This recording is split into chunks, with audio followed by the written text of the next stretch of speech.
सम्मानीय मित्रों को जीए घनश्याम का सादर अभिवादन। आज 31 दिसंबर 2020 का अंतिम दिन।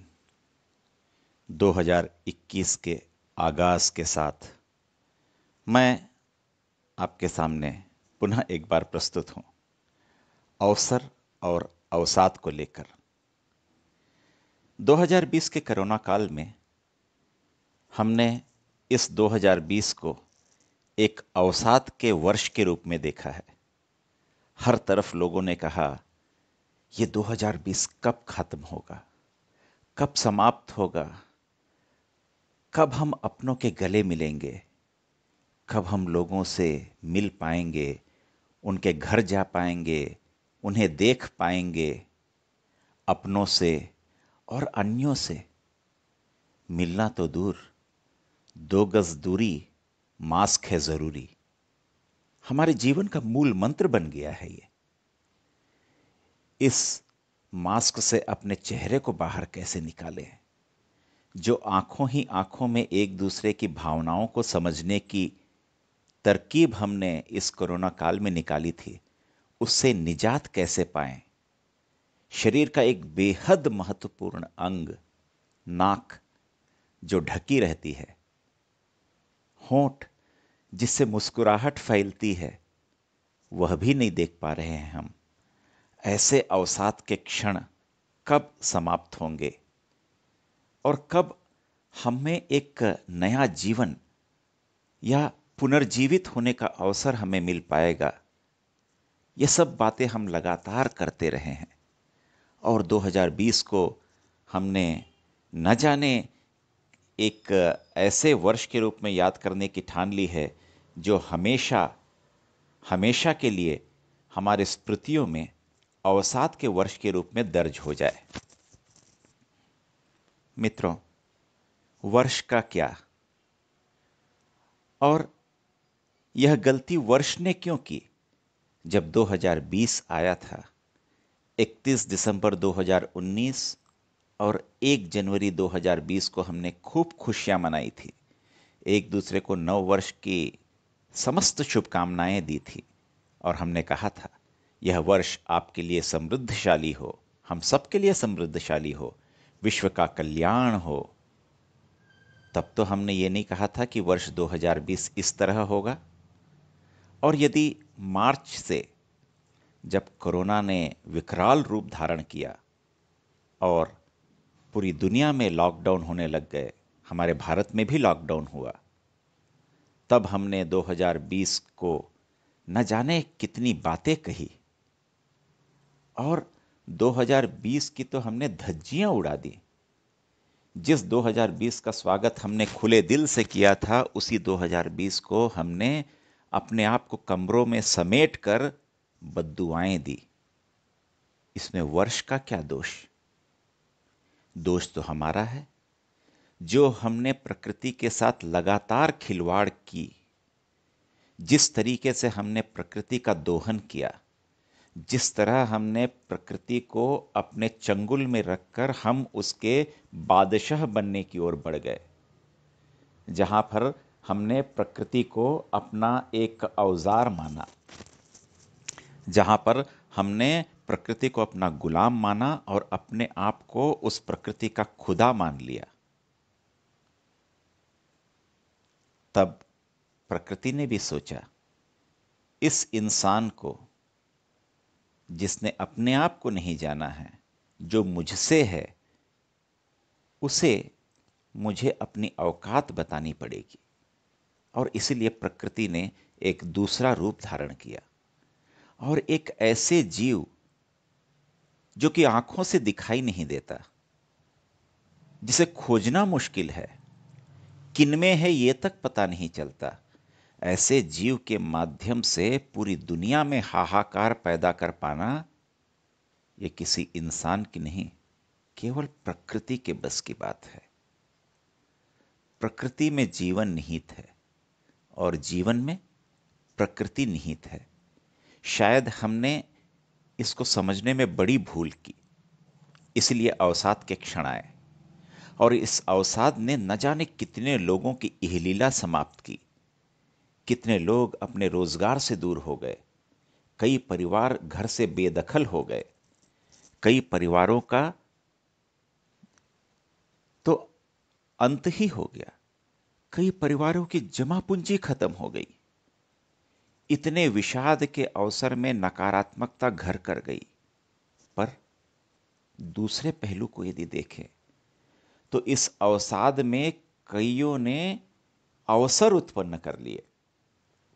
बहु उद्देशीय कंपनियां जो हैं, वह कंपनियों ने अपने जो बड़े बड़े शहर में उनके ऑफिस थे या कार्यालय थे, उन्हें बंद कर उनके लोगों को उन्होंने घर से काम करने के लिए प्रेरित किया। उस कार्यालय में जो समय लगता था या उसमें जो पैसा लगता था, वो पैसा बचाए। हम घर पर रहकर अपने परिवार के लोगों से पहली बार खुले दिल से मिल पाए और इस समाज में एक सकारात्मक परिवर्तन आया। लोग अचानक से अपने स्वास्थ्य के प्रति जागरूक हुए। उनका ध्यान व्यायाम, प्राणायाम, प्रतिरोधक क्षमता बढ़ाने की ओर चला गया। घरों में अच्छे अच्छे व्यंजन बनने लग गए। लोगों में अचानक से जागरूकता आई। हमारे बच्चे जो जंक फूड खाते थे, वह बंद होकर घरों में हमारे बच्चे बहुत सारे नए पकवानों को बनाने के तरीके अपनी माताओं से और अपने घर के लोगों से सीखने लग गए। अचानक से बीमारियों में गिरावट आने लग गई। लोग अपने पैतृक गांव की ओर लौटने लगे। बंजर खेत में लहलहाती फसलें आने लगी और एकल परिवार की कुप्रथा जो है, वह संयुक्त परिवार में बढ़ने लग गई। इसका प्रादुर्भाव होने लग गया। कोरोना काल में मैं कहूं, एक नए अवसर की शुरुआत हुई। टेक्नोलॉजी जिससे हम बहुत दूर भागते थे, आज हम टेक्नोलॉजी को अपने हाथ में रखे हैं।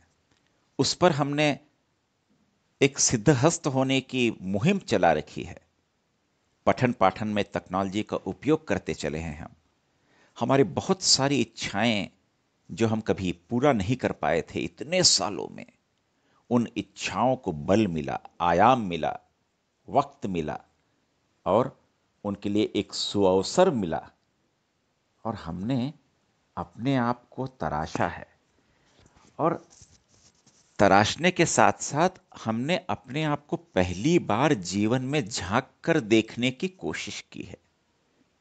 तो अवसाद में हमने अपने को जानने का अवसर भी पाया है।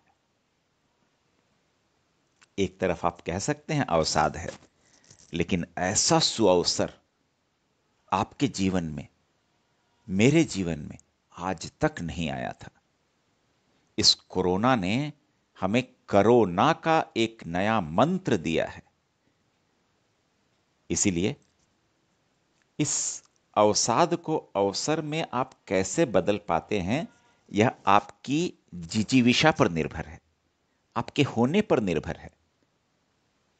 आप जिस शिद्दत के साथ कार्य करते हैं और जिस ऊर्जा को लेकर आप कार्य को संपादित करते हैं, उस पर निर्भर है। लक्ष्य के साथ किया हुआ काम और आप अपने आप को किस तरह उस लक्ष्य की ओर ले जाते हैं, इस पर निर्भर करता है कि आप अवसर को, चुनौतियों को एक अवसर के रूप में ले रहे हैं या फिर अवसाद से अपने आप को विषाद की ओर ले जा रहे हैं। स्याह काली रात हो, तूफान भरी बरसात हो, जीवों का क्रंदन भी हो, धरा में कंपन भी हो, पथिक तू डिगना नहीं, धीर तू धरना वहीं, भोर का मंजर होगा, अवसाद में अवसर होगा। उलाहनों के डेरे में, आलोचना के घेरे में पड़ने लगे जो तुझ पर, थामना तू एक एक कर, उनमें तेरी याद का, भविष्य की बुनियाद का हर नया प्रस्तर होगा, अवसाद में अवसर होगा। छोड़े ऊंचे आसमां को, लौटे फिर अपने निशा को, तेरा इंतजार करती लहलहाएगी वो धरती, शून्य की बिसात में, एक नई शुरुआत में, हारने के डर होगा, अवसाद में अवसर होगा, अवसाद में अवसर होगा। स्याह काली रात हो, तूफान भरी बरसात हो, जीवों का क्रंदन भी होगा, धरा में कंपन भी हो, पथिक तू डिगना नहीं, धीर तू धरना वहीं, भोर का मंजर होगा, अवसाद में अवसर होगा, अवसाद में अवसर होगा। इस अवसर को तलाशने की बड़ी जरूरत है, और जब तक हम अवसर को तलाशेंगे नहीं, तब तक हम अपने आप को अपनों से दूर पाएंगे। इसलिए 2020 को कोसना बंद करें और अपने आप को 2020 के हिसाब से हमने जो ढाला था उसमें हम केवल एक काम ये करें कि अपनी गलतियों का खामियाजा 2020 पर न फोड़ें। 2020 उतना ही सुहाना, उतना ही अच्छा था जितना 2019 था और जितना 2021 होगा। इसलिए 2020 को न कोसें, बल्कि अपने कर्मों को कोसें, और आपने जो गलती की थी उसे न दोहराते हुए 2021 में उन तमाम गलतियों पर पर्दा डालकर उससे माफी मांगकर एक नए जीवन की शुरुआत 2021 में करें। आपके लिए 2021 मंगलमय हो। इन्हीं शुभकामनाओं के साथ आप सभी को नव वर्ष की, नूतन वर्ष की हार्दिक शुभकामनाएं। बहुत बहुत धन्यवाद आपका।